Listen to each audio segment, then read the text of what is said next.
భావించాలి. నేటి వైశిష్ట్యం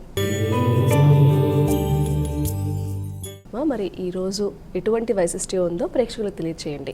ఈ రోజున వైశిష్ట్యంలో మొట్టమొదటిగా ఇది వైకుంఠ చతుర్దశి అని చేస్తారు, ఇదొకటి.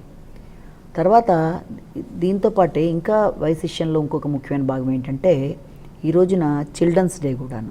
నవంబర్ 14 అంటే చిన్నపిల్లల చిల్డ్రన్స్ డే ఒకటి, ఈ రెండు కూడా ముఖ్యమైన విషయాలుగానే ఇవాళ మనం చెప్తాం. అంటే ఇంకా చాలా ఉన్నాయి, ఇందులో కొన్ని అతి ముఖ్యమైన వాటిగా మనం తీసుకున్నట్లయితే మొట్టమొదటిగా ఈ యొక్క ముందుగా బాలలందరికీ మనం ఈ రోజున విషెస్ చెప్పాలి కదా, అంటే వాళ్ళందరికీ కూడా శుభాకాంక్షలు.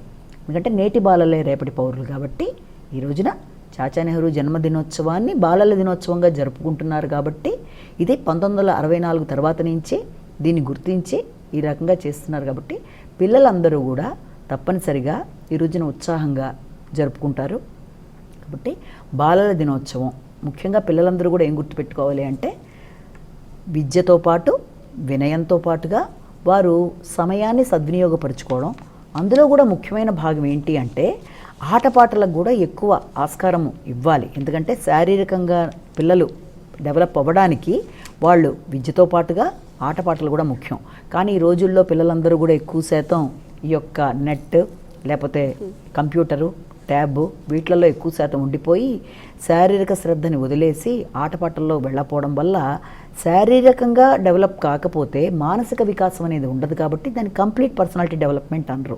ఒక వ్యక్తి పరిపూర్ణ వ్యక్తిగత అభివృద్ధి అనేది శారీరక మానసిక వికాసాల మీద ఆధారపడి ఉంటుంది. కాబట్టి పిల్లలందరూ కూడా తప్పనిసరిగా వాటి మీద కూడా శ్రద్ధ పెట్టి ఎక్కువ శాతం వీటికి కంప్యూటర్కి వాటి మీద దృష్టి పెట్టుకోకుండా ఆటపాటలతో కూడా వాళ్ళ సమయాన్ని సద్వినియోగపరుచుకొని తల్లిదండ్రుల మాట వింటూ తల్లిదండ్రుల యొక్క సేవ అనుకోవచ్చు, వారికి ఇంట్లో ఉన్నప్పుడు కూడా వాళ్ళకి సహకరిస్తూ అన్ని విధాలుగా కూడా చక్కని పిల్లలు. ఎందుకంటే నేటి బాలలే రేపటి పౌరులు కదా, మరి భారతదేశం యొక్క భవిష్యత్ అంతా కూడా ఈనాటి బాలబాలికల మీద ఆధారపడింది. కాబట్టి అందరూ కూడా మంచిగా ప్రణాళిక వేసుకొని శారీరకంగా కూడా శ్రమపడుతూ తల్లిదండ్రులకి సహకరిస్తూ విద్యాపరంగా రాణిస్తూ స్ట్రెస్ లెవెల్స్ అనేవి లేకుండా, స్ట్రెస్ లెవెల్స్ అనేవి ఎందుకు ఎక్కువైపోతుంటాయి పిల్లలకైనా ఎక్కువ శాతం ఈ యొక్క దీనికోసం చదువుకోవడం మాత్రమే కాదు, ఎక్కువ శాతం ఈ కంప్యూటర్స్ మీద రాత్రులు నిద్రలేమి, దానివల్ల ఒబెసిటీ రకరకాల సమస్యలు వస్తాయి. కాబట్టి సరి అయిన ఆహారం తీసుకుంటూ చక్కగా ప్రణాళికాపరంగా చదువుకుంటూ ఆటపాటల సమయాన్ని కేటాయించుకుంటూ తల్లిదండ్రులతో చక్కటి సమయాన్ని కేటాయించుకునేటట్టు వాళ్ళకి సహకరిస్తూ ముందుకు వెళితే అందరికీ కూడా చాలా చక్కటి భవిష్యత్తు అనేది ఇంకా చక్కగా ఉంటుంది. కాబట్టి నేటి బాలలే రేపటి పౌరులు అవుతారు. మరొక్కసారి పిల్లలందరికీ బాలల దినోత్సవ శుభాకాంక్షలు, ఇదొకటి. ఇక రెండోది మనం ఆధ్యాత్మిక విషయంలో తీసుకున్నట్లయితే ఈ రోజున చాలా చాలా ముఖ్యమైన రోజు వైకుంఠ చతుర్దశి.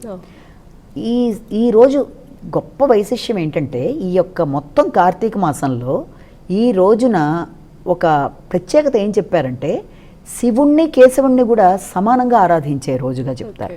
ఎందుకు అంటే దీనికి ఒక చిన్న కథ కూడా చెప్తారు. మణికర్ణిక దాంట్లో స్నానం చేసి విష్ణుమూర్తి ఈ రోజున ఎక్కడ ఈ యొక్క కాశీలో వారణాసిలో ఆ యొక్క విశ్వేశ్వరుణ్ణి పూజ చేయడానికి ఆయన వస్తాడు. ఈ రోజున వచ్చిన ఆయన ఏం చేస్తారంటే ముఖ్యంగా ఈ వైకుంఠ చతుర్దశి నాడు ఆయన 1000 బంగారు కమలాలతో శివుణ్ణి పూజ చేయాలనుకుని ఆయన ఆరాధనలో చేస్తుంటే శివుడు ఏం చేస్తాడంటే ఓ పరీక్ష పెడదాం, ఒక కమలం తీసేద్దాం, ఇక్కడ ఏం చేస్తాడో చూద్దామని ఆయన అలా చేస్తాడు. మొత్తం చేస్తున్నప్పుడు అక్కడ మనకి 1000లో ఒకటి తక్కువ అవుతుంది. అప్పుడు ఆయన ఆలోచనలో పడతాడు అనమాట విష్ణుమూర్తి. ఇలాగనుకుంటే అప్పుడు ఆయన గుర్తొస్తుంది. ఆయన్ని కమలనయన అంటారు విష్ణుమూర్తిని. అలాగే పుండరీకుడు అంటారు, అంటే కమలాల వంటి కన్నులు కలవాడు ఆయన, అందమైన తామర పువ్వు వంటి అందమైన కన్నులు కలవాడు అని విష్ణుమూర్తిని అంటారు. విష్ణు సహస్రనామాల్లో కూడా ఆ మాట వస్తుంది. ఓకే అంటప్పుడు నా కళ్ళే కమలాల్లో ఉన్నాయి కదా, కాబట్టి తప్పకుండా దీంతోనే నేను పూజ చేసేస్తానని చెప్పి ఆయన ఇలా చేయకపోతే వెంటనే శివుడు నిన్ను మించిన భక్తుడు నాకు ఎవరూ లేరు, నువ్వు చాలా నా కోసం ఇలా చేసేసావు నువ్వు అని ఆయన ఆనందపడి ఈ రోజున నన్నే కాదు నిన్ను కూడా పూజ చేసి విశేష ఫలితాన్ని పొందుతారని ఆయనకి అత్యంత ప్రతిభావంతమైన సుదర్శన చక్రాన్ని బహుమతిగా ఇస్తాడు. ఆ యొక్క సుదర్శన చక్రం అసలు దాని ముందు ఏది నిలబడదు, అలాంటి చక్రాన్ని బహుకరిస్తాడు. అయితే ఈ చతుర్దశి నాడు శివుని యొక్క భక్తులు శివునికి విష్ణుమూర్తి యొక్క భక్తులు విష్ణుమూర్తిని కూడా చాలా చక్కగా విశేషంగా పూజ చేస్తారు. ఇదేంటంటే పొద్దున్నే ఎర్లీ మార్నింగ్ ప్రాతకాల సమయంలో మణికర్ణిక దగ్గర స్నానం చేసి శివభక్తులు శివుణ్ణి, అలాగే విష్ణుమూర్తి భక్తులు రాత్రి జాములో విష్ణుమూర్తికి తగిన సమయాన్ని చూసుకొని పూజ చేసుకుంటూ ముందుకు పెడతారు. అయితే ఒకానొక సందర్భంలో వీళ్ళు ఏం చేస్తారంటే, నారదుడు లోక సంచారం చేస్తూ విష్ణుమూర్తి దగ్గరికి వచ్చి, నాయనా నిన్ను అందరూ కూడా ప్రార్థించి నీ దగ్గర నుంచి వరాలు పొంది నిన్ను ఆరాధిస్తేనే వాళ్ళందరికీ కూడా నువ్వు ఇది చేస్తావు కదా, కానీ ప్రతి నిమిషం నీ నామాన్ని స్మరించుకుంటూ పూజ చేసుకోవడం అనేది అందరికీ సాధ్యం కాదు కదా, మరి అలాంటప్పుడు ఏం చేస్తే మంచి ఫలితం పొందుతామంటే, అలా చేయలేని వాళ్ళు ఎవరికైనా సరే ఈ చతుర్దశి నాడు, ఏ చతుర్దశి, ఈ వైకుంఠ కార్తీక మాసంలో వచ్చే శుక్లపక్షంలో వచ్చే పౌర్ణమి ముందు చతుర్దశి నాడు నన్ను ఎవరన్నా సరే పూజ చేసినట్లయితే తప్పనిసరిగా వారికి అన్ని విధాలుగా నా యొక్క దానికి తీసుకుంటాను నేను అన్నట్టుగా ఆయన చెప్తాడు. అంటే ఈ విధంగా విష్ణుమూర్తిని ఈ రోజున విశేషంగా పూజ చేస్తారు. ఇది అంటే శివకేశవులకి తేడా లేదు అని చెప్పడానికి కూడా దీనికి సంబంధించి విశేషమైన ఈరోజు అన్ని దేవాలయాల్లో ముఖ్యంగా తీసుకున్నట్లయితే మనం దానికి సంబంధించి అనేక దేవాలయాల్లో, విష్ణుమూర్తి దేవాలయాల్లో కూడా వాళ్ళు చాలా విశేషంగా చెప్తాయి శివుడికి. ముఖ్యంగా ఈ విషయంలో మనం ఒక దేవాలయం గురించి మాట్లాడుకోవాల్సి వస్తే, ఇది పండరీపురం అనే ఒక పాండురంగడికి సంబంధించిన దేవాలయం ఉంది. అక్కడ శివకేశవులకి అసలు భేదం లేదు అన్నట్టుగా చూస్తారనమాట.